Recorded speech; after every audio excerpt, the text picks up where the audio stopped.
The hard thing about acting, I'm watching high school students, is you can theatrically convention talking to the audience.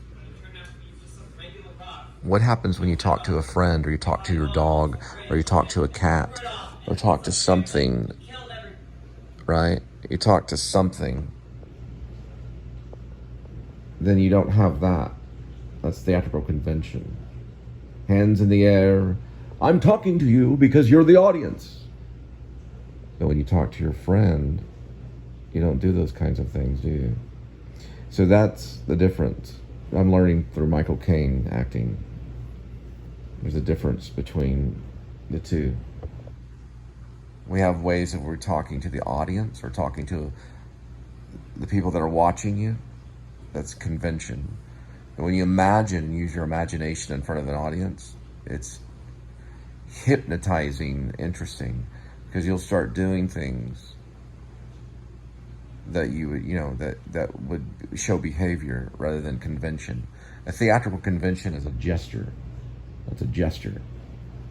Hands in the air, blah, blah, blah. So it's very difficult to learn the difference between the two.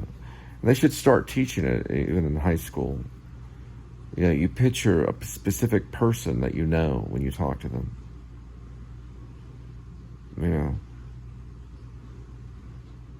It could be really anybody, someone that you know. And the voice changes, the behavior changes. Once you have that image in your head for a slight second, even if it's just a little tiny image, it changes everything. Still a pretty good play. It's called Middletown, played by Will Eno. Pulled up on my recommendation. Oh, right. I'm watching Martin Scorsese's documentary, Italian-American. It's hilarious. Starts off with sauce, family sauce, for the meatballs and all that stuff. Still feel really bad about the Alejandro footage being dropped. It just feels like, it feels horrible. It feels like I had something really, really great. There was really nice little moments in there. I'm only dealing with a phone, an iPhone 11. Man, if I had a crew out there, the lights were there. It was all. The only thing I don't like is I don't know if I wiped the lens on the camera on the other side, and it was splitting the light, and it was just I wasn't completely satisfied with it. So maybe I just killed my little darling, as they say. When you kill your little darlings, is something Scorsese talks about. You can't have it all. So you find something that you might cherish or like, and you find out what is going to tell the story, and then you have to say, okay, that's really nice, the whole waterfall sequence or the concert sequence, but we're killing it. Or everyone's like, what? Whether they can find the footage or whatever, I don't know. I don't think they can. It was exported. It was attempted to be exported, but it was unsupported. When I went in and deleted the original footage, then what it does is it comes up as missing videos, and it cannot export, but you can keep it in the editor and look at it. I didn't do that. I just killed the whole thing. I'm a big fan of Alejandro Escovedo. I'm a big fan, but I wasn't until that night. I heard him live. Best musician ever, live. There's nothing I can do. Okay, so we're gonna move on. I've talked about it several times. I'm watching Italian-American.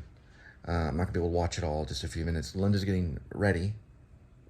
She's got to go she's got to go make food for people, and then I am going to go to Love Field, and then after that I may look for a roadie, and then I may go in to DFW. So this is kind of the moment in I can learn from fear or whatever it may be that's out there when John Blacksmith and Gerald Ullman have to climb under the fence to get into Grace Lipin's ranch property to do the investigation to try to find the werewolf.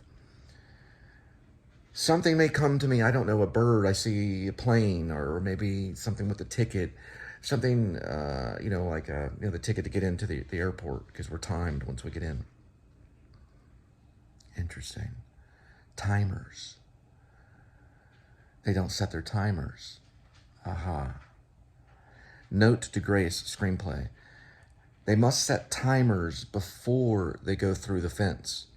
So they're timing it. And the knock is like if they're ever behind a door, whatever, it's 1, 2, 3, and then 1. It would sound like this.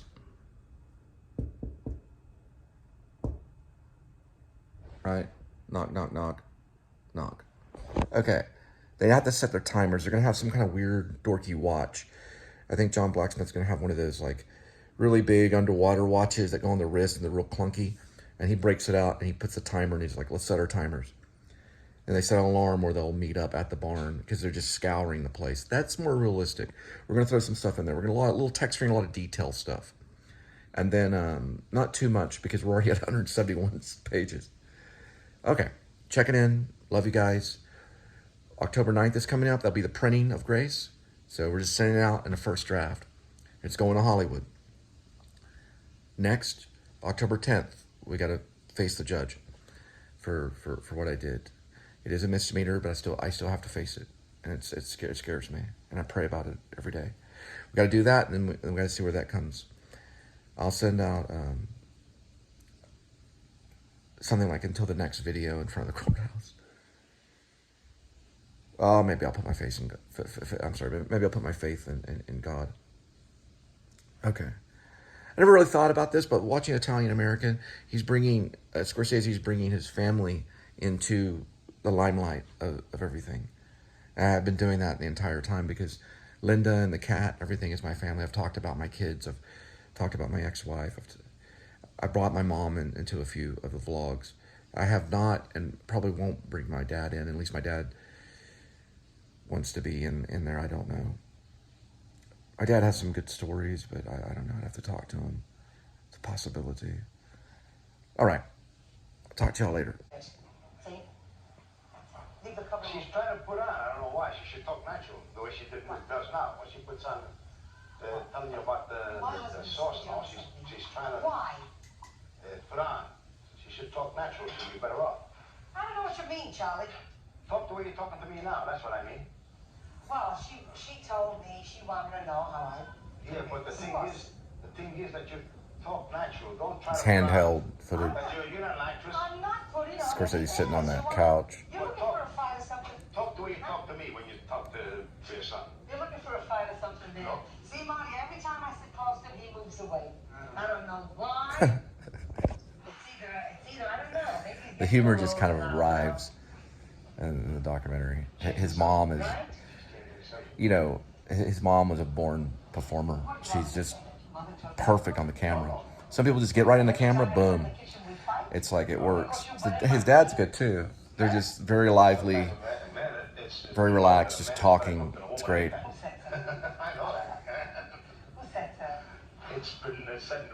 But a lot of people are.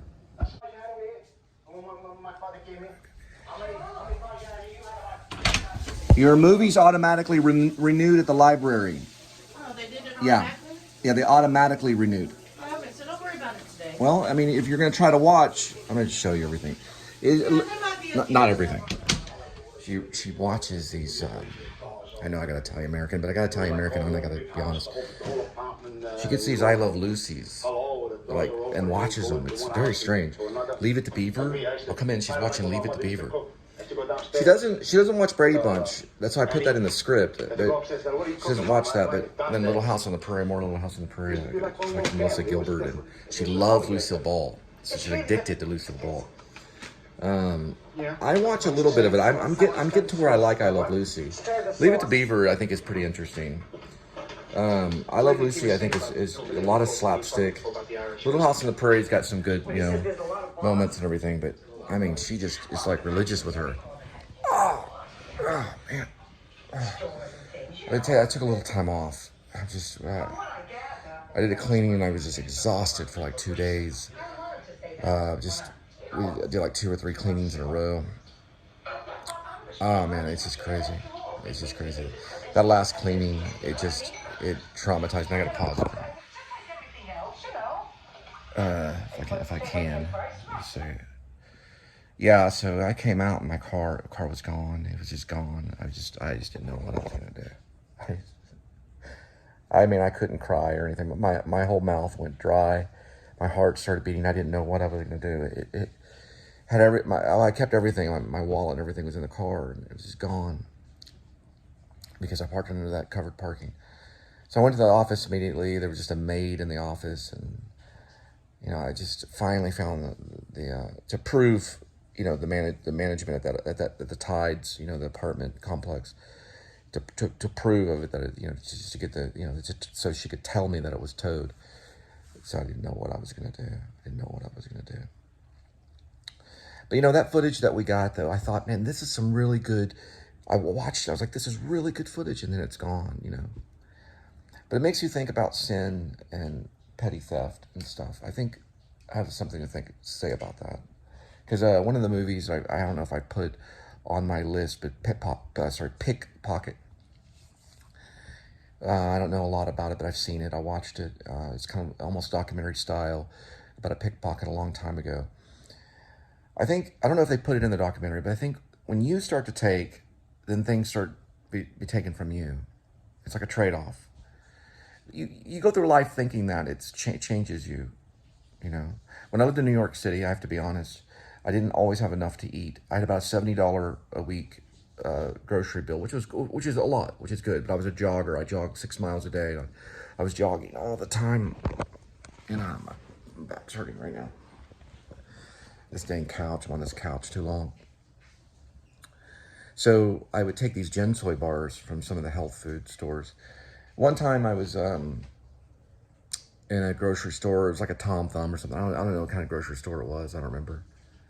And I took some dried apricots. I was just hungry. I was going back to the dorm. And these clerks, about 3 or 4 of them, surrounded me and got me. And they brought me back in the back, office. And they took a Polaroid of me. And then put my picture on the wall. And they said, don't come back. And I think I went back there a few months later, and I paid for things, and I bought what I could. But like when you take something, then stuff is taken from you. It goes back and forth. So you take something, and then later in life, something is taken from you. God shows us that. If you don't take and you give, then things are given to you. If you think of that, maybe when you're hungry, the hunger doesn't hit you as hard, because at least you're giving. But I feel this sincerely. If you're really, truly hungry, because I know what happened to the Jews during the Holocaust, and I know they had to take, because they put them in the ghetto. And I think if you're truly, truly hungry, and it's bad, please do take. Please do. Don't let the legal standards of something kill you. Don't let those rules and regulations get so caught up in your own head that it kills you. It's not worth dying for. What Jesus did when he talked to the masses. Okay, I think this was Mount Sinai. I'm trying to think the exact term, but is when he fed the 3,000. We'll just talk it that way. Not Mount Sinai. I don't know what I'm talking about right now. I'm sorry, I'm tired. So when he fed the 3,000, they did not have enough food to feed everyone. It was just a few loaves of bread and a little bit of fish. There were 3,000 people amounted. And so what did Jesus do? He said, go look again. And they went back, and there were 3,000 fish, and there was 3,000 loaves of bread or whatever. It was a true miracle. And then it was passed out to the crowd. So just be patient and pray, and it'll be given to you. I'm no saint, but I do know that when you take, then it's taken from you. And then when you give, then it's given to you. And the more love you have, the more you'll give, and the more that will be given back to you. So God bless. I don't want to come off as like this, this religious saint kind of thing. I just want to share this to you because some horrible things have happened to me throughout my life. Not too horrible, but when it comes to poverty, because I've been pretty poor most of my life, and whether that changes or not, I really don't care, because I feel that to some I have a kingdom. It's to some you may be poor, but in the eyes of others, you have this huge kingdom, that God has given you, and God will take care of you. And just put it over to Him and ask. I always say thank you, Lord, for everything that you've given me. I always say that. All right, so where it happens when Jesus talks to his disciples about the people that are hungry, what happens is it's in Matthew 15:32. And so they have 7 loaves of bread, and that's what he multiplies. I believe there's fish involved too. I'm reading it right now. So in Matthew 15:32, they talk about the word 7. There was 7 loaves of bread that are turned to 7 basketfuls. I don't know the exact number. I've read 4,000, I've read 5,000, I've read 3,000, but I'm going through it right now to find out how many he fed. It states in Matthew 15:32, those who ate were 4,000 men. So he fed 4,000. 7 pieces or 7 loaves of bread were there. He turned those 7 loaves of bread into 7 basketfuls of bread and fed the 4,000 men, because he did not want them to go hungry. All right, so Jesus does feed the 4,000 men with the loaves of bread, but the fish are involved. So it says there are a few fish.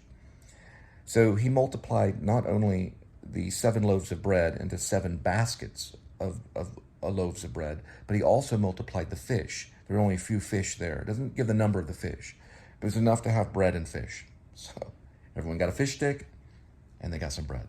And he fed everyone in that moment. So anyway, now about the tip jar. The tip jar never made it to my car, never profited off of it. It was given back. So maybe somewhere in there, I think God's involved in a lot of things. Somewhere in there, I think he's saying, or I at least said, that you'll get it back.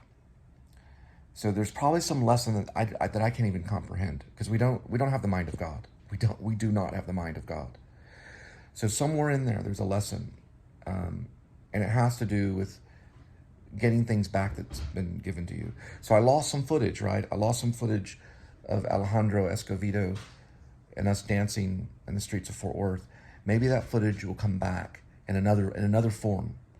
You know, we lose things and then we gain things. You know, when you think of that, less people will get hurt when it comes to stuff like petty theft and stuff. Because I know on the news and watching that people have lost their lives over silly things.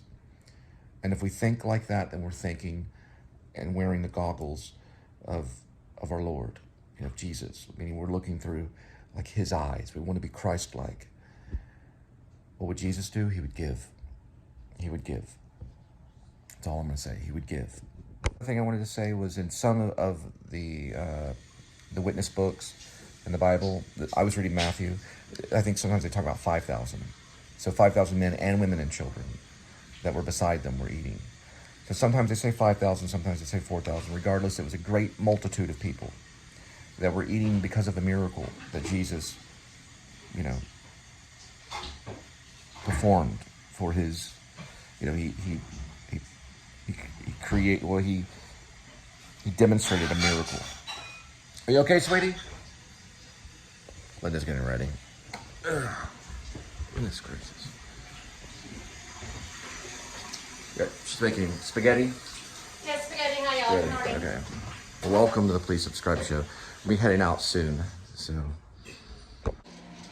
Okay.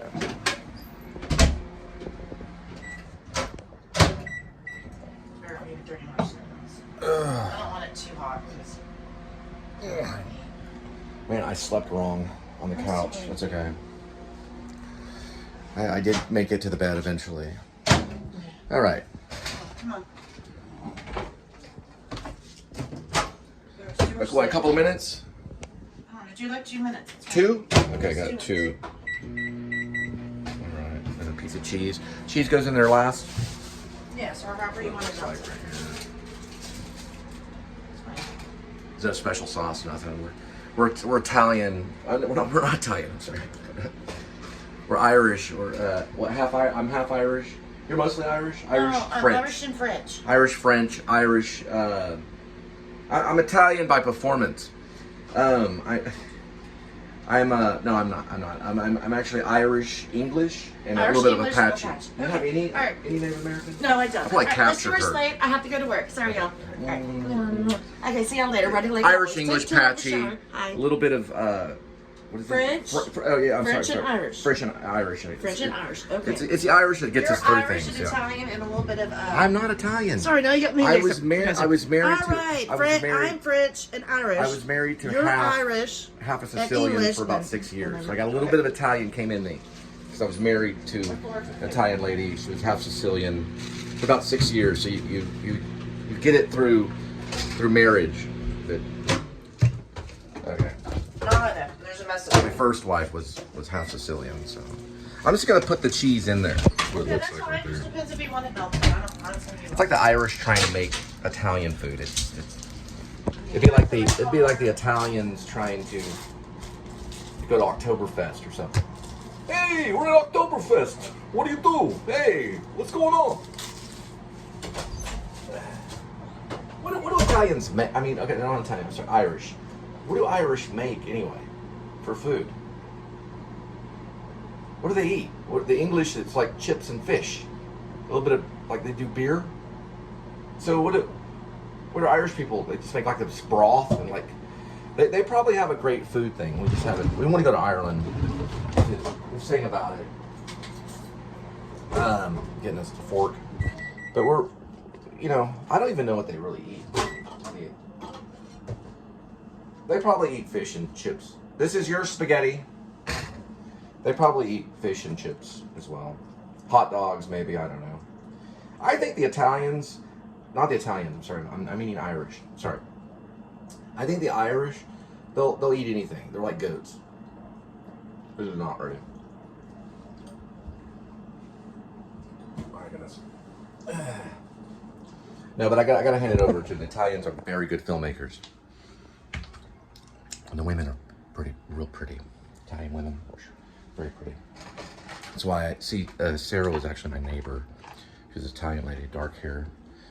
We both would go to the mailbox at the same time, and that's turned into a marriage, for real.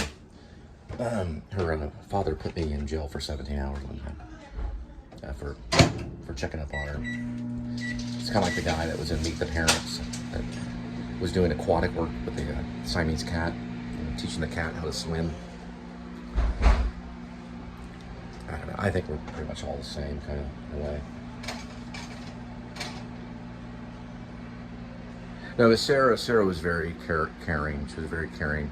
She always had spaghetti there for me every night. She always made sure I was fed. We always had cable. I despise cable, but I mean, the internet's the same thing. YouTube's the same thing. It's all about the same thing. But their family was very warm. Now, her father, who was, I think he was half Sicilian or Sicilian, he was married to an Irish lady. So it just flipped. So his daughter, who was half Sicilian, married me, who's half Irish and half English and half Apache. So we were just kind of all mixing it together. It's like, when they mix Italian food with Irish food or something. I don't know. I was gonna say Italian and Mexican. Please. Let's just start moving as fast as werewolf.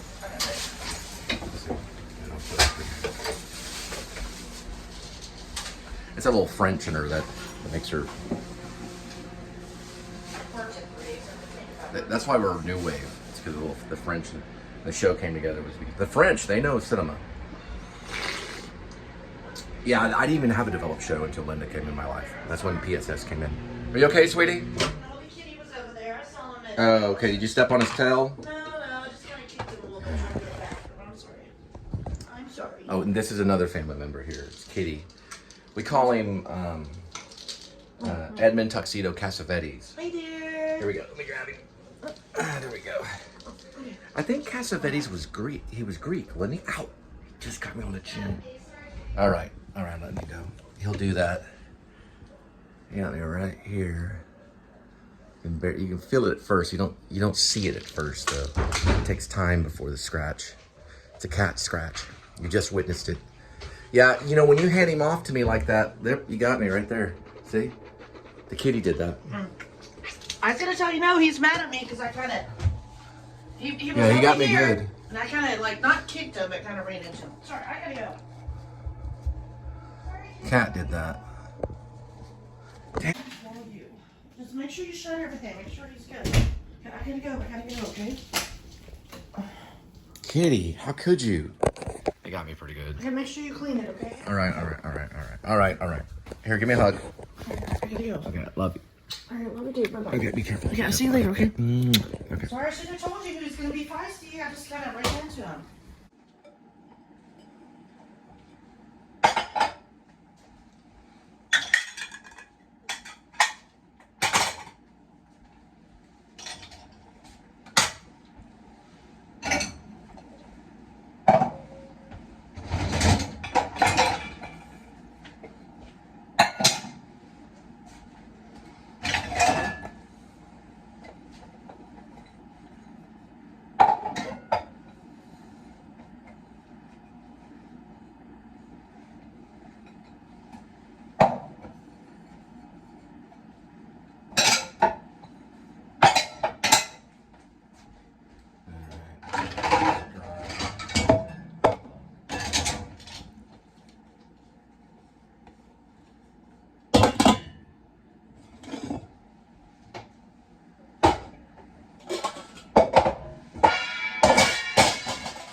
Hey, kitty.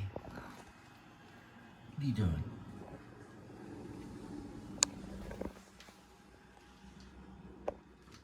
Kitchen's off limits for now. Let's go this way. I know you're doing the best you can.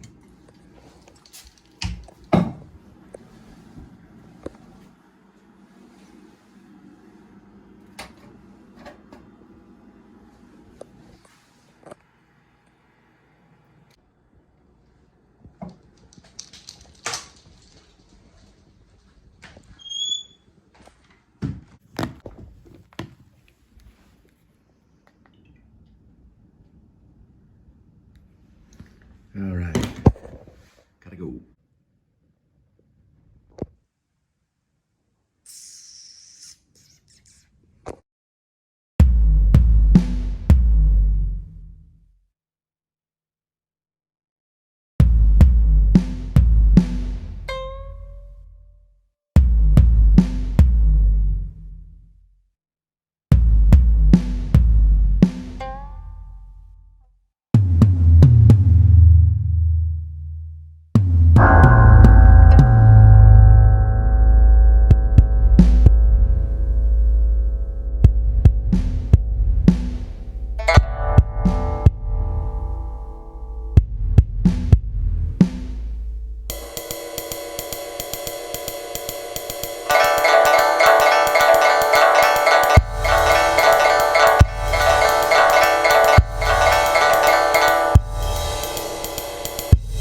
Bye.